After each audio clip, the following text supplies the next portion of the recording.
बिस्मिल्लाहिर्रहमानिर्रहीम अस्सलाम वालेकुम। Course STA 301 statistics and probability lecture number 19। आज की इस लेक्चर में हम जो टॉपिक पढ़ेंगे वो है relative frequency distribution of probability, और इसके अलावा एक्सियोमेटिक डेफिनेशन ऑफ प्रोबेबिलिटी और लॉज ऑफ प्रोबेबिलिटी में हम रूल्स ऑफ कंप्लीमेंटेशन और एडिशन थ्योरम, और इसमें हम कुछ प्रोबेबिलिटी की लॉज भी डिस्कस करेंगे। तो स्टार्ट करते हैं अपने इस लेक्चर को। यहाँ पर हमारा जो सबसे पहला टॉपिक है वो the relative frequency definition of probability है।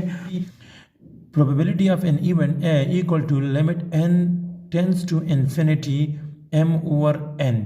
यहाँ पर एक दफ़ा हमने एक कॉइन को टॉस किया, या तो हेड होगा या टेल होगा। तो हेड की जो प्रोबेबिलिटी है वो 1 आउट ऑफ 2 है, टेल की प्रोबेबिलिटी 1 आउट ऑफ 2 है।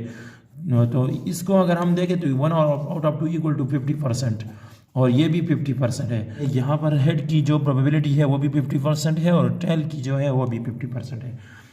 अब यहाँ पर एक बात मैं कहूँ कि अगर मैं इस कॉइन को 10 टाइम्स टॉस कर लूँ, तो जब मैं इस कॉइन को 10 टाइम टॉस कर लूँ, सपोज मैंने 10 टाइम्स टॉस किया, तो इस 10 टाइम में से हेड आया 6 टाइम्स और टेल आया 4 टाइम्स। टेल कितनी दफ़ा आया? 4 टाइम्स। तो अब यहाँ पर जो हेड की प्रोबेबिलिटी हो गई 6 आउट ऑफ 10, यानी हेड जो है वो टोटल 10 टाइम्स टॉस किया है हमने कॉइन को, और इसमें जो हेड आया है 6 दफ़ा है, तो इसकी equal to 0.6 multiplied by 100 equal to 60%। इसकी प्रोबेबिलिटी तकरीबन 60% हो गई। और इसी तरह जो मैंने टाइम जब मैंने कॉइन को टॉस किया तो टेल 4 टाइम आया था, तो इसकी प्रोबेबिलिटी हो गई 4 out of 10 equal to 0.4 multiplied by 100 equal to 40%। यहाँ पर ये हो गई टेल की प्रोबेबिलिटी। अब इससे पहले क्लासिकल डेफिनेशन में हमने इस तरह पढ़ा था पिछले लेक्चर में कि हेड की जो प्रोबेबिलिटी है वो 50% और टेल की 50%, लेकिन यहाँ तो 60% और 40% आ गया। अब इसको समझाने के लिए, इसको क्लियर करने के लिए अब हमें ये वाला डेफिनेशन यूज़ करना होगा, जो हम इसको कहते हैं relative frequency definition of probability. इस डेफिनेशन में इस तरह लिखा है कि if a random experiment is repeated a large number of time. देखिए, जब इसको बहुत दफ़ा इसको रिपीट किया तो इसमें डेफिनेशन है, if a random experiment is repeated a large number of time से n टाइम, और इसके अलावा under identical condition and if an event A is observe to occur m times.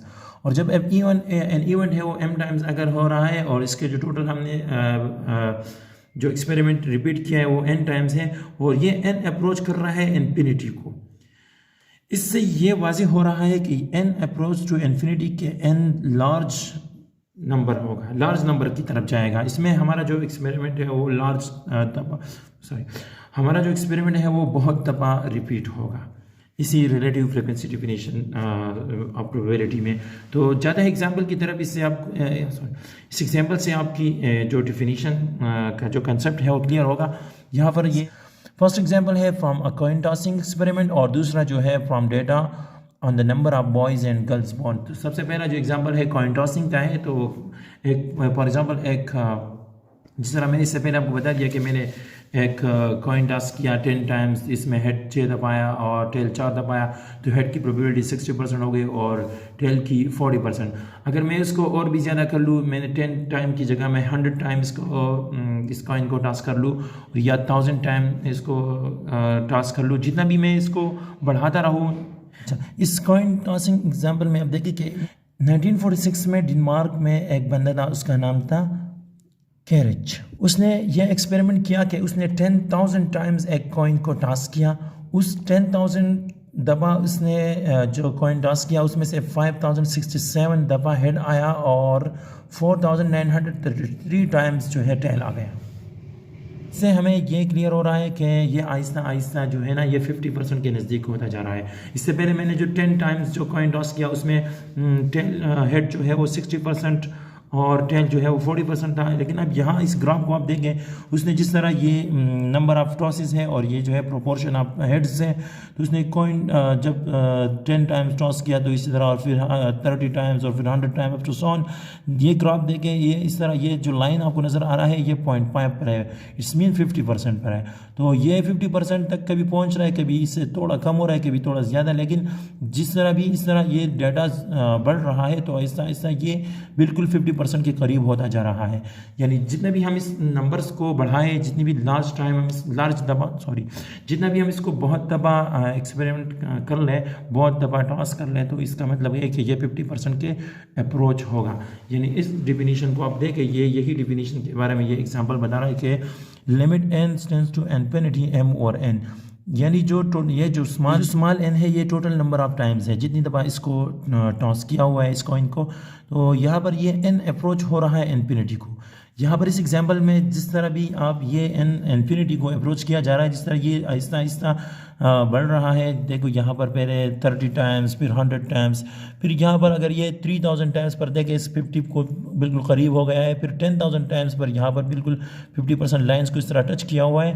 तो इस तरह ये अप्रोच टू इन्फिनिटी की तरफ अप्रोच कर रहा है।